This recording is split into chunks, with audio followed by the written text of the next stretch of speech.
ఈ బంగ్లాదేశ్ యొక్క chief advisor ఉన్నాడు చూసారా, మహమ్మద్ యూనస్. ఇతనికి సంబంధించి చాలా నిజాలు, ఎన్నెన్నో నిజాలు. అంటే ఇతను డెస్పరేట్గా మోదీ గారి అపాయింట్మెంట్ కోసము శతవిధాల ప్రయత్నాలు చేశాడు అని చెప్పి వాళ్ళ ప్రెస్ సెక్రటరీ షఫీకుల్ ఆలమ్ని అంటారు. సో ఈయన నిన్న ప్రకటించారు. అంటే ఇప్పుడు మహమ్మద్ యూనిస్ హుటాహుటిగా చైనా వెళుతున్నాడు. 4 రోజుల పాటు హై లెవెల్ మీటింగ్ అని చెప్పి మీకు వార్తలు. సో ఈ టైంలో మీకు ఇంటర్నేషనల్ మీడియా వీళ్ళ ప్రెస్ సెక్రటరీని అడిగారు, పొరుగు దేశం భారత్ ఉంది, భారతే వీళ్ళ బిగ్ బాస్, అలాంటిది భారత్ వద్ద శరణు కోరకుండా మీరు చైనాకు ఎందుకు వెళుతున్నారు అని ఈ ప్రశ్న. సో దీనికి జవాబు చెప్తూ మేము భారత్ యొక్క పాజిటివ్ రెస్పాన్స్ కోసము వేచి చూసి విసిగెత్తిపోయాము. న్యూయార్క్లో యునైటెడ్ నేషన్స్ మీటింగ్లో మీకు యూనస్ గారు మోదీ గారిని కలవడానికి ప్రయత్నాలు చేశారు, కానీ మోదీ గారు అపాయింట్మెంట్ ఇవ్వలేదు. దాని తరువాత చూడండి ఇక్కడ భారత్లో కలవాలి అని చెప్పి మేము ఒక రిక్వెస్ట్ లెటర్ కూడా పెట్టాము, కానీ ఇండియా వైపు నుంచి ఎటువంటి రెస్పాన్స్ లేదు. అంటే మహమ్మద్ యూనస్ని కలవడానికి ఎందుకో మోదీ గారు ఇంట్రెస్ట్ చూపించడము లేదు. కాబట్టి వేరే మార్గమే లేక మేము ఇవాళ చైనాకు వెళుతున్నాము అని ఈ నిజాలను కుండ బద్దలు కొట్టినట్టుగా ఈయన చెప్పాడు. అంటే మీకు అక్కడ జో బైడెన్ వెళ్ళిపోయారు, డొనాల్డ్ ట్రంప్ గారు వచ్చారు, ఆయనకి మహమ్మద్ యూనస్ అంటే నచ్చదు. ఎందుకు అంటే మీకు జో బైడెన్ అపాయింటెడ్ బంగ్లాదేశ్ పాలకుడు కదా, కాబట్టి మీకు డొనాల్డ్ ట్రంప్ గారు ఇష్టపడడం లేదు. సో ఇతని డేస్ ఆర్ నంబర్డ్ అని మనం ఎన్నో వీడియోస్లో మాట్లాడుతున్నాం. ట్రంప్ యొక్క చిన్నపాటి నిర్ణయము ఇక్కడ బంగ్లాదేశ్లో మీకు పాలన మారిపోతుంది, అందరికీ తెలుసు. కానీ ట్రంప్ ఏమంటున్నారు, మోదీ గారు చూసుకుంటారు అని అన్నారు. కానీ ఇక్కడ మోదీ గారు ఏంటి, అసలు మహమ్మద్ యూనస్ని కలవడానికే ఇష్టపడడం లేదు. చూడండి, మొన్నటికి మొన్న నేపాల్కు సంబంధించి ఒక వీడియోలో మాట్లాడాం. ఇప్పుడు ఈ నేపాల్కు సంబంధించిన వాళ్ళ ప్రధానమంత్రి ఖడ్గ ప్రసాద్ శర్మ ఓలీ, సో ఇతను కూడా మోదీ గారిని కలవడానికి అపాయింట్మెంట్ కావాలి అని చెప్పి ప్రయత్నాలు మొదలుపెట్టాడు. కానీ ఎందుకో మోదీ గారి నేపాల్ ప్రధాని అలాగే ఈ బంగ్లాదేశ్ పాలకుడు వీళ్ళ ఎవరిని కూడా నేను కలవను పొండిరా క్లియర్గా చెప్పేస్తున్నారు. అంటే వీళ్ళు ఏమనుకున్నారు, మన ఇష్టానుసారం భారత్తో వ్యవహరించవచ్చు, వాళ్ళని తిట్టొచ్చు, మా దేశంలో ఏం జరిగినా దీనికి భారతే కారణం అని చెప్పి వాళ్ళు దుయ్యబట్టొచ్చు, ఏమైనా చేయొచ్చు. కానీ మాకు అపాయింట్మెంట్ కావాలంటే అలాగేనండి, తప్పకుండా రండి అని ఒక రెడ్ కార్పెట్ వేసి వాళ్ళని స్వాగతిస్తామనే భ్రమలో వీళ్ళు ఉన్నారు. సో ఇవాళ ఏంటి, మీకు నేపాల్ కాదు, బంగ్లాదేశ్ కాదు, శ్రీలంక, మాల్దీవ్స్, ఈ చిన్నా చితకా దేశాల పాలకులు మోదీ గారిని కలవాలి అంటే నో అపాయింట్మెంట్స్. మీరు 1 year 1.5 year వెయిట్ చేయండి, అప్పటిదాకా మీరు అక్కడ పరిపాలనలో ఉంటే అప్పుడు కలుద్దాము. సో ఇది మన తీరు. అంటే మనము రియల్గా ఈ ప్రపంచానికి చూపిస్తున్నాము who is the boss. So మనము చెప్పింది వీళ్ళు వింటే మీకు అక్కడ ఆ దేశంలో ఒక సుస్థిర పాలన ఉంటుంది. అలా కాదు అని మీరు తోక ఆడించారు అనుకోండి, పర్యవసానం ఇలాగే ఉంటుందని క్లియర్గా చెప్తున్నాం.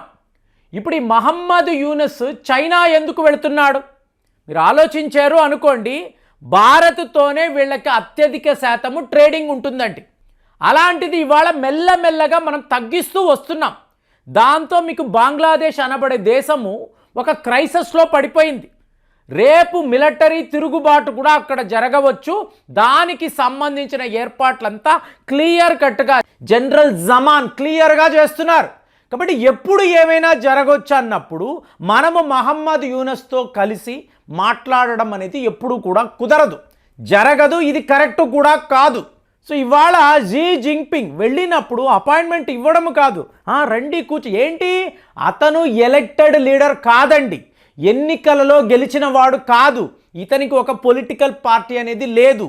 అలాంటప్పుడు మీకు చైనా అధ్యక్షుడు జీ జింగ్పింగ్ అపాయింట్మెంట్ ఇచ్చి కూర్చోబెట్టి చెప్పండి అంటే అర్థం ఏంటి, మీకు బెల్ట్ అండ్ రోడ్ ఇనిషియేటివ్లో వీళ్ళు ఒక భాగమే.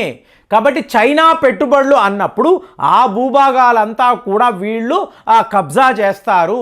ఇంతకు మించి మోంగ్లా పోర్టుని అంటారు. ఎలాగైతే భారత్ కంట్రోల్డ్ చిట్టగాంగ్ పోర్ట్ ఉందో మోంగ్లా పోర్ట్ అనబడే పోర్టుని చైనా వాళ్ళు కంట్రోల్ చేస్తారు.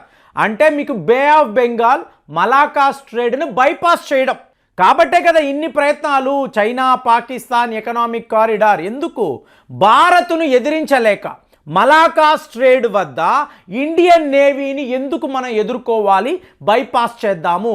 కాబట్టి టిబెట్ వైపు నుంచి కారాకోరం హైవే ద్వారా గ్వాదార్ పోర్టుకి వచ్చి అటు నుంచి ఇరాన్ నుంచి యూరోప్ దాకా వెళ్ళాలి అనేదే చైనా వాడి ప్లాన్. సో ఇక్కడ కూడా బంగ్లాదేశ్ విషయంలో కూడా ఇదే ప్లానింగ్. డైరెక్ట్గా మలాకా స్ట్రైట్ని బైపాస్ చెయ్యాలి. సో దీనికోసమే కూర్చొని మాట్లాడతాడు. అలాగే మీకు వీళ్ళు అప్పులు తీసుకున్నారండి. బంగ్లాదేశ్ వాళ్ళు చైనా వద్ద చాలా పెద్ద లెవెల్లో అప్పులు చేశారు. 2%, 3% ఇంట్రెస్ట్ ఉంటుంది. ఇవాళ 1% చేసుకోండి మహాప్రభు. 20 ఏళ్లలో లోను తిరిగి ఇస్తామన్నాం కదా, దీనిని 30 ఏళ్ళు చేసుకోండి, రండి మా దేశంలో పెట్టుబడులు పెట్టండి. ఇదంతా అడగడానికి ఆల్మోస్ట్ 8 మెమరాండమ్ ఆఫ్ అండర్స్టాండింగ్ అనేది వీళ్ళు సంతకాలు చేయబోతున్నారు. దీని అర్థము ఏమిటి? చైనాకు బంగ్లాదేశ్ని అమ్మడమే. సో ఇది తెలిసిన దగ్గర నుంచి అమెరికా వాడు ఒప్పుకోవడం లేదు. పోయిన వీడియోలో మాట్లాడాను, పాకిస్తాన్ మీద వాళ్ళ ఆర్మీ చీఫ్ మీద మీకు అమెరికా వాళ్ళు శాంక్షన్స్ విధించబోతున్నారు. కాబట్టి అతన్ని రిజైన్ చెయ్యమని పాకిస్తాన్ ఆర్మీ అధికారులు, మీకు ఇందులో లెఫ్టినెంట్స్ ఉన్నారు, మేజర్స్ ఉన్నారు, క్యాప్టెన్ వీళ్ళందరూ ఉన్నారు. అందరూ ముందు నువ్వు రిజైన్ చేయరా, నువ్వు వద్దు అని చెప్తున్నారు. ఇక్కడ కూడా అమెరికా ఒత్తిడి ఎలా ఉంది? నువ్వు చైనా దాకా వెళ్ళేవు అంటే నీ దేశము బతికి బట్ట కట్టదు. అయినా కూడా ధైర్యం చేసి వెళుతున్నావు. ఎందుకు? అమెరికా వీళ్ళ మీద శాంక్షన్స్ విధిస్తారు. రేపు ఎటువంటి అప్పులు ఇవ్వరు, ఫండింగ్ అనేది ఉండదు. Bangladesh similar to Pakistan, junior Pakistan లాగా మీకు బంగ్లాదేశ్ తయారు కాబోతుంది. సో పాకిస్తాన్ వాడు ఏదైతే చేశాడో బంగ్లాదేశ్ వాడు కూడా ఇదే చెయ్యబోతున్నాడు. పాకిస్తాన్ వాడు చైనా ట్రాప్లో పడ్డ, డెట్ ట్రాప్ అంటాం చూసారా, ఇవాళ బంగ్లాదేశ్ కూడా ఇలాంటి ఒక డెట్ ట్రాప్లోనే పడబోతున్నారు. దీనికి కావలసిన ఏర్పాట్లంతా కూడా మహమ్మద్ యూనస్ గారు క్లియర్గా చేసి పెడుతున్నాడు. రేపు ఎన్నో భూభాగాలు చైనా వాడి చేతికి వెళ్ళిపోతుంది. మరి అలాంటప్పుడు మనం అలో చెయ్యాలా అంటే మహమ్మద్ యూనస్కి చైనా మధ్య ఒప్పందాలు మీకు నిలబడవండి. ఈ మెమరాండమ్ ఆఫ్ అండర్స్టాండింగ్స్ అనేవి ఎక్కడా కూడా మీకు వ్యాలిడిటీయే ఉండదు. ఎందుకు? మీకు మళ్ళీ అక్కడ ప్రభుత్వం మారబోతుంది, కొత్త ప్రభుత్వం వస్తుంది. అంటే ఎన్నికలు నిర్వహిస్తారు కాబట్టి కొత్త ప్రభుత్వం వస్తుంది, వాళ్ళతోనే భారత్ ఎంగేజ్ అవుతుంది. ఈ ప్రాంతాలనంతా మళ్ళీ మనము సెక్యూర్ చేసుకుంటాము, బంగ్లాదేశ్కే అప్పచెప్తాము. ఇదంతా తెలియకుండా, అంటే ఒక గొప్ప జియోపొలిటికల్ స్ట్రాటజీ అనేది మనం వర్కౌట్ చేస్తున్నాము, అమెరికాతో కలిసి వర్కౌట్ చేస్తున్నామని తెలియకుండా మహమ్మద్ యూనస్ ఇలా ప్రవర్తించడము. మొన్నటికి మొన్న రైజీనా డైలాగులో తులసి గాబార్డ్ వచ్చినప్పుడు ఈ బంగ్లాదేశ్ మీదే వీళ్ళు అరగంట సేపు మీటింగ్ పెట్టుకున్నారు, ఎన్నో విషయాలు చర్చించారు. ఫైనల్గా ఇదే మనము తీసుకోబోతున్న నిర్ణయం అని చెప్పి క్లియర్గా వీళ్ళు మాట్లాడుకున్నారు. మరి వాటి రిజల్ట్స్ ఉంటాయి కదా. అమెరికా భారత్ కలిసే కదా బంగ్లాదేశ్ మీద ఇలాంటి నిర్ణయాలు తీసుకున్నారు.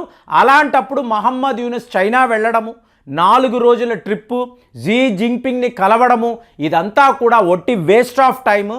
అయినా కూడా అతని ప్రయత్నాలు చెయ్యాలి కాబట్టి, మీకు దేశ ఉద్ధారకుడు కాబట్టి వెళ్ళాడు.